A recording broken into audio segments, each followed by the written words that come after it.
Depuis 50 ans, notre alimentation a radicalement changé. Et on a vu l'apparition de tout un tas d'aliments dans nos assiettes grâce au travail offensif d'influence de l'industrie alimentaire. Et ces changements alimentaires ne sont pas sans conséquences pour notre santé. Selon l'analyse la plus rigoureuse des facteurs de risque jamais publiée, l'étude Global Burden of Disease, financée par la fondation de Bill et Melinda Gates, aujourd'hui, la première cause de décès et d'invalidité dans les pays occidentaux est notre régime alimentaire, qui a propulsé le tabagisme au deuxième rang. Le fléau des décès du tabac est toujours présent, mais un autre fléau est venu lui faire de l'ombre. C'est l'explosion des aliments industriels et transformés, qui font maintenant partie intégrante de l'alimentation des pays occidentaux. Mais comment l'industrie alimentaire a-t-elle réussi à imposer de nouvelles habitudes, de nouvelles normes alimentaires dans nos vies ? Pour comprendre leur stratégie, il faut se pencher en profondeur sur les méthodes mises en place par l'industrie du tabac, qui est la pionnière dans la mise en place des techniques de manipulation de l'opinion. Elle a réussi à convaincre des millions de personnes d'acheter un produit qui tue un consommateur sur deux. Les tactiques de l'industrie du tabac et de l'industrie alimentaire sont similaires. Ils ont l'argent de leur côté. L'industrie alimentaire à elle seule rapporte plus de 2000 milliards de dollars par an. Donc elle a le luxe de pouvoir mettre en place tout un tas de stratégies pour saper les interventions de santé publique et influencer l'opinion publique. Dans cette vidéo, on va voir comment les industriels ont réussi grâce à des stratégies sophistiquées à nous imposer notre manière de nous alimenter, notre manière de consommer.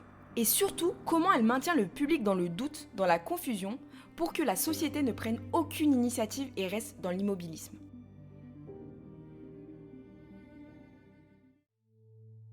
Pour comprendre les techniques de manipulation des industries, nous devons remonter dans le temps et nous intéresser à un personnage aussi intrigant que talentueux, Edward Bernays. Edward Bernays est un publicitaire américain né en Autriche. Il a conseillé les hommes politiques et les grands industriels en leur expliquant les stratégies leur permettant d'augmenter leur capital, économique ou symbolique. Il est par ailleurs le neveu de Sigmund Freud, qui a joué un rôle déterminant dans les stratégies d'influence parce que la psychanalyse est un point central des réflexions de Bernays. C'est dans son livre Propaganda qu'il expose cyniquement et sans détour les grands principes de la manipulation mentale de masse, ou de ce qu'il appelait la fabrique du consentement.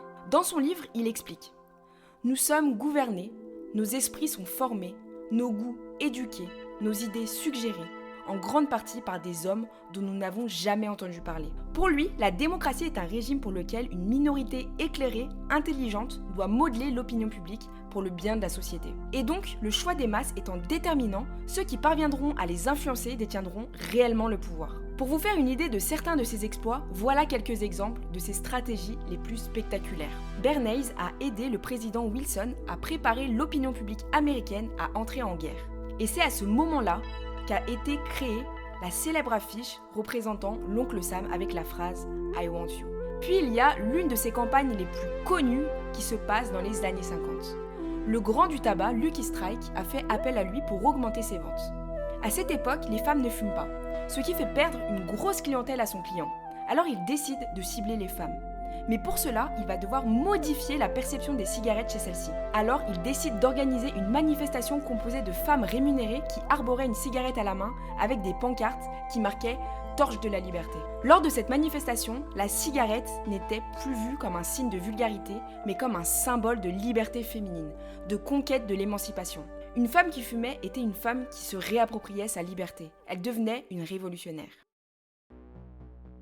Bernays a fortement influencé les stratégies des industriels et aujourd'hui encore, il perfectionne et systématise ses techniques d'influence. L'industrie du tabac nous a démontré son pouvoir d'influence et de manipulation en mettant en place des stratégies aussi vicieuses que pernicieuses afin d'éviter une diminution des ventes de tabac. Suite à l'apparition importante de preuves accablantes mettant en lien les cigarettes et le cancer du poumon. Comment ont-ils procédé pour maintenir leurs consommateurs dans l'ignorance pendant plus de 5 décennies après la publication des premières études à charge contre le tabac? Ils ont mené une féroce bataille pour brouiller les preuves et maintenir le public dans le flou. Ils ont développé la stratégie du doute. Cette stratégie va être la pierre angulaire de toutes les industries puissantes, l'industrie alimentaire ou encore l'industrie pharmaceutique. Pour commencer, notre société accorde beaucoup d'importance à la science. Nous voulons qu'une personne s'appuie sur des preuves lorsqu'elle nous recommande et nous conseille quelque chose. Donc l'industrie du tabac a donné beaucoup d'argent aux revues médicales pour diffuser des publicités comme celle-ci. Philip Morris, Camel ou Lucky Strike affirment que les preuves proviennent de sources totalement fiables, basées sur des études menées par des autorités reconnues, publiées dans des revues médicales de premier plan. en proposant, même gentiment, d'envoyer des paquets de cigarettes gratuits aux médecins, afin qu'ils puissent les tester eux-mêmes et qu'ils puissent vanter les mérites de leurs cigarettes à leurs patients. À cette époque, la plupart des médecins n'avaient pas connaissance des dangers de la cigarette, mais surtout, ils influençaient leurs patients à fumer pour diverses raisons. Ces études et ces médecins financés par l'industrie du tabac permettent de gagner du temps et de maintenir cette atmosphère de confusion. L'objectif de l'industrie du tabac n'était pas de convaincre le public que la cigarette était sans danger pour leur santé. Il suffisait d'établir une polémique, une controverse autour de la cigarette. Certains scientifiques disent que c'est mal, certains disent que c'est pas mauvais. Dans le monde de la nutrition, c'est exactement pareil. Les messages nutritionnels sont constamment contradictoires. Le public est bombardé d'informations et il est difficile de dire ce qui est vrai, ce qui est faux ou ce qui est simplement de l'exagération. Donc les gens sont tellement frustrés et confus qu'ils peuvent simplement lever les mains en l'air et manger tout ce qui est mis devant eux sans réfléchir. Ce qui est exactement ce que veut l'industrie. Les notes de service interne de l'industrie du tabac disaient « Le doute est notre produit ». Et l'industrie alimentaire suit la même ligne directrice. Le meilleur exemple concerne les graisses trans. Les fabricants de produits alimentaires ont non seulement longtemps nié que les graisses trans étaient associées à des maladies, mais ils ont également travaillé activement pour limiter les enquêtes et discréditer les résultats de la recherche. L'une des stratégies des industriels est d'être omniprésents dans le champ scientifique pour impacter les preuves, mais leur présence ne s'arrête pas là. Il faut que leur influence infuse dans le champ politique, où sont les prises de décision importantes qui peuvent impacter leur activité. Toutes ces industries, elles craignent la réglementation. Alors elles doivent être présentes dans l'ensemble des champs de décision politique. Et pour cela, il va falloir mettre en place des dispositifs très agressifs pour laisser aucune décision impacter leur activité. Et c'est là qu'on entre dans le merveilleux monde du lobbying. Encore une fois, c'est l'industrie du tabac qui a montré le chemin à prendre pour influencer et manipuler les décisions politiques. Pour commencer, il faut comprendre que les instances qui élaborent des lois, des décisions politiques, d'abord au niveau européen et par la suite au niveau national, sont constamment soumises à des pressions, parfois directes, parfois indirectes, de grands groupes industriels. Ces industries organisent des armées de lobbyistes qui vont défendre leurs intérêts, privés ou non, en exerçant des pressions ou une influence sur des personnes ou des institutions publiques détentrices de pouvoir. L'épicentre du lobbying, c'est Bruxelles, la capitale de la Belgique, mais surtout la capitale de l'Europe. Dans la capitale européenne, on trouve des milliers d'acteurs qui sont là pour influencer, imposer, faire infuser leurs idées. Donc il y a des milliers de lobbyistes qui gravitent autour des députés européens, qui prennent des décisions décisives sur nos vies. Mais quelles peuvent être leurs stratégies pour éviter à tout prix que des amendements soient votés en leur faveur ? Pour bien comprendre, prenons un exemple, celui de l'industrie alimentaire qui a fait des pieds et des mains pour que les étiquetages de couleurs permettant d'avertir le consommateur soient retirés des produits. Retournons en 2010.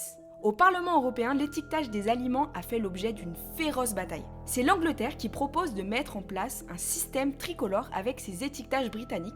Il est possible de voir d'un coup d'œil si un produit contient beaucoup, moyennement ou peu de sucre, graisse, acides gras saturés et sel, simplement avec les codes couleurs. Selon une étude, les consommateurs ont 5 fois plus de chances de choisir des produits sains avec ce système. C'est beaucoup trop facile à comprendre pour les consommateurs, alors l'industrie est devenue folle et a dépensé plus d'1 milliard de dollars pour éliminer la proposition en faveur d'un étiquetage que personne ne comprend et ne lit, avec des pourcentages, des chiffres incompréhensibles. Ils ont réussi avec des moyens et un effort démentiel à faire retirer cet outil indispensable pour la santé publique. Et des exemples d'influence comme celui-ci, il y en a des centaines voire des milliers. Le plus récent est la révélation par l'organisation Food Watch d'une lettre honteuse envoyée à 4 ministres par l'industrie alimentaire. Cette lettre vise à faire barrage à l'une des propositions de la Convention citoyenne pour le climat qui fait peur aux géants de la malbouffe. Elle vise à interdire la publicité pour les produits trop sucrés, trop gras, trop salés. Derrière cette lettre se cachent des grands groupes comme Nestlé, Ferrero, Coca-Cola, Danone et plein d'autres. Si cette loi passe et que la publicité et le marketing de la malbouffe est davantage encadré, l'impact sur la vente de ces entreprises va faire très mal. C'est pour ça qu'ils passent à l'offensive en essayant directement d'influencer les décideurs. Et oui, limiter au maximum ce marketing malsain qui nous pousse à manger de la malbouffe inconsciemment est primordial pour la santé publique. Et la loi E20, qui encadre la publicité des boissons alcoolisées par exemple, a permis une diminution d'un peu plus de 20% sur les territoires français entre 1990 et 2010. Donc oui, ce genre de loi peut jouer un rôle déterminant pour stopper l'épidémie mondiale d'obésité par exemple, qui, je le rappelle, tue en moyenne 2,8 millions de personnes chaque année. Mais si vous pensez que les grands industriels vont se laisser faire, c'est mal les connaître. Leur objectif est de maximiser leurs bénéfices et non pas de veiller à la santé de leurs consommateurs. L'industrie du tabac nous a montré à quel point les profits peuvent être un puissant facteur de motivation, même au prix de millions de vies et de souffrances indicibles. La santé publique est minée par ces industries qui imposent leurs lois sans scrupule. Tout comme les moustiques sont les vecteurs de propagation du paludisme, un article historique publié l'année dernière dans l'une des revues médicales les plus prestigieuses a décrit les sociétés alimentaires comme les vecteurs de propagation des maladies chroniques. Et l'industrie alimentaire a tout intérêt à maintenir cet environnement, en mettant en œuvre des campagnes sophistiquées pour saper les interventions de santé publique. Ils craignent la réglementation et se protègent en utilisant les mêmes tactiques que l'industrie du tabac. Groupes de façade, lobby, promesses d'autorégulation, poursuites et recherches financées par l'industrie, qui brouillent les preuves et maintiennent le public dans le doute. L'industrie du tabac a réussi à maintenir la société dans le flou pendant plusieurs décennies en rendant impossible la mise en place de quoi que ce soit pour les autorités de santé. Mais au bout d'un moment, ça devient compliqué de cacher au public le fait que le produit que l'on vend tue un utilisateur sur 2. Pendant combien de temps l'industrie agroalimentaire va-t-elle continuer à maintenir les gens dans le doute et favoriser la propagation des maladies chroniques? Bien sûr, à l'échelle individuelle, on ne peut pas faire grand-chose contre cette armée de lobbyistes et la puissance financière de ces entreprises. C'est au niveau politique et institutionnel que les changements doivent avoir lieu pour freiner cette influence effrénée de ces grands industriels. Cependant, même si notre marge de manœuvre est très limitée, c'est important de comprendre les stratégies mises en place pour modeler l'opinion publique et imposer ou au contraire restreindre des propositions de loi. Le livre Propaganda du neveu de Freud, Édouard Bernays, reste l'un des livres pionniers et fondateurs pour comprendre les grands principes de la manipulation de masse ou de ce qu'il appelait la fabrique du consentement. Ensuite, il y a une vidéo très intéressante de la chaîne Osons Causer qui peut donner des bases solides pour comprendre comment le lobbying et les relations publiques se mettent en place à Bruxelles. L'ensemble de ces ressources sont des mines d'or d'informations pour comprendre les rouages de notre société. Et que malheureusement, aujourd'hui, plus qu'avant, les puissances financières font autorité sur l'État. Les Français n'ont pas commencé à manger des produits industriels et transformés par hasard. Il y a des milliards de dollars dépensés chaque année pour que l'on continue à consommer inconsciemment des aliments qui peuvent potentiellement avoir des impacts négatifs sur notre santé.